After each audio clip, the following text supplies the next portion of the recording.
ऐसा मत करो, पहले मानव के स्वभाव को ठीक करो, और जिस दिन इसका स्वभाव ठीक हो जाएगा तो एक बार भी राधा नहीं कहेगा, तब भी इसका कल्याण हो जाएगा। क्यों? फिर ये नहीं कहेगा, अंदर बैठा हुआ कृष्ण बोलेगा। आपके रोम रोम से राधा निकलेगा। जैसे अर्जुन सोते भी थे तो अर्जुन के रोम रोम से कृष्ण निकलता था कि नहीं? ये प्रसंग सुने हो आप लोग? रोम रोम से कृष्ण सोते वक्त भी, और यहां जागते वक्त भी किसका नाम निकलता है? कीर्तन में भी बोलना पड़े तो कई बार संकोच होता है, जोर से बोलेंगे तो लोग कहेंगे बड़े भगत बनते हैं, और वो सोते सोते भी कृष्ण कह रहे हैं। तो पहली सीढ़ी है श्रोताओं, आपके स्वभाव को, और जब तक ये स्वभाव की समस्या नहीं जा रही है तो परेशानी तो है। और इस स्वभाव को लेकर के हर कोई अपने घर में भी परेशान है। कोई बेटे के स्वभाव से परेशान है, तो कोई पत्नी के स्वभाव से परेशान है, तो कोई पति के स्वभाव से परेशान है, तो कोई भाई के स्वभाव से। गलत है क्या? ये समस्या है, किसी के साथ है, हम उसको ठीक नहीं कर रहे हैं। मूल जड़ को हम पत्ते में हवा पानी डाल रहे हैं, कैसे कम होगा? इसको संवारने के लिए बस दो की आवश्यकता है, और ये संभव होता है गुरु कृपा से, भगवत कृपा से, प्रभु की कृपा हो। आप लोगों का जो स्वभाव है थोड़ा सा, जैसे कई बार किसी का स्वभाव होता है, थोड़ा कोई बोल दे उसके सामने तो जोर में चिल्लाने लगता है, चिल्ला चिल्ला के बोलेगा। लेकिन वहीं दूसरा बैठा होगा, तारे धीरे से बोल के चलो बात को समाप्त कर दो। दो धारा दिखाई पड़ेगी कि नहीं? वहां एक उसी बात को जोर जोर से बोल रहा है, तो एक धीरे धीरे, ऐसा होता है ना?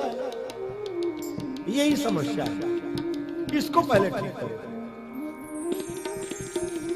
तब प्रवेश होगा कहां? वैराग्य के पथ पर। वैराग्यवंता खलु भाग्यवंता। और एक बात और ध्यान रखना भाई, आप शिव जी की उपासना करो, या सूर्य की करो, या गणेश की करो, या देवी की करो, किसी की उपासना करो, अच्छी बात है। लेकिन यदि जीवन में प्रेम चाहिए तो हमारे कन्हैया की उपासना करनी ही पड़ेगी। बाल कृष्ण की उपासना करनी ही पड़ेगी यदि प्रेम चाहिए तो। गणेश की उपासना से क्या मिलता है?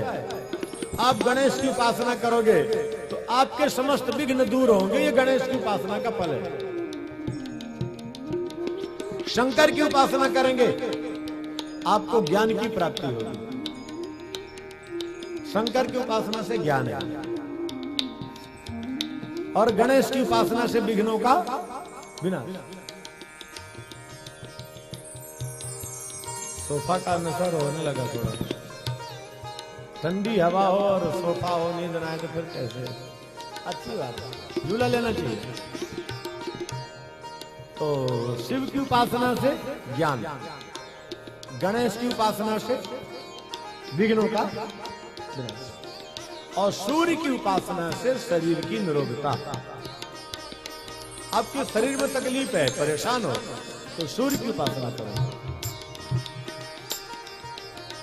आपके शरीर का जो दर्द है, कभी कमर का, कभी सिर का, कभी घुटनों का, जो भटक रहे हो, थोड़ा सूर्य की उपासना सीख लो ना,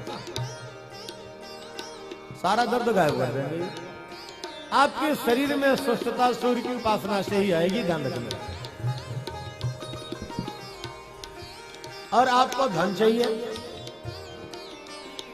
धन की उपासना के लिए शक्ति की उपासना, दुर्गा की करो, मां वैष्णवी की करो, काली की करो। धन की उपासना के लिए किसकी? शक्ति की, देवी की, पार्वती, सीता, दुर्गा, राधा, कुछ भी नाम लो, एक ही है। लेकिन इतना सब कुछ होते हुए भी ध्यान रखना, यदि प्रेम नहीं है तो कुछ भी, बगैर प्रेम के ज्ञान का कोई महत्व है? बगैर प्रेम के धन का कोई महत्व है? अब इस प्रेम के लिए कहां जाना पड़ेगा? तो प्रेम के लिए आपको मेरे बाल कृष्ण की सेवा करनी ही पड़ेगी।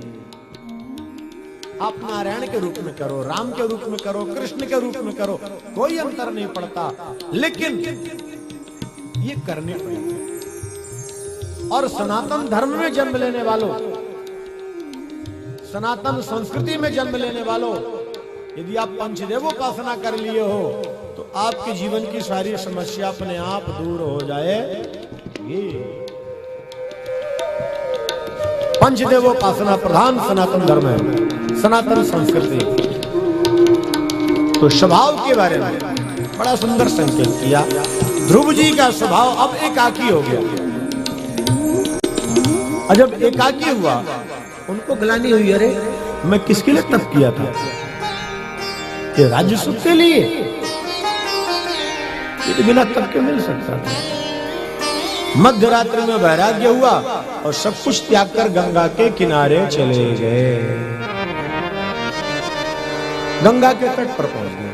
किसी के कहने पर नहीं गए, किसी के कहने से कभी किसी को वैराग्य नहीं हुआ है। हमारा ध्यान रखना।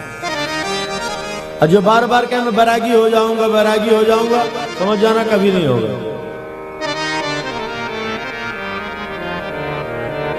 इतना आसान एकाकी मार्ग नहीं है, एकाकी जीवन नहीं है। इसलिए धीरे धीरे मोड़ो, धीरे धीरे संभालना पड़ेगा। अभ्यास करते रहो, और बिना अभ्यास के किसी को न कुछ मिला है, न मिल रहा है। इसलिए हो सके तो पहले अपने स्वभाव को बदलना आपके बस में नहीं है। बदलना हो तो बदल लेते, उसको कैसे मोड़ना है? कभी 10-5 मिनट बैठा करो अपने गुरुजनों के पास, इसकी बात कर लिया करो। बाकी ये तो गपशप राज का चलता रहता है।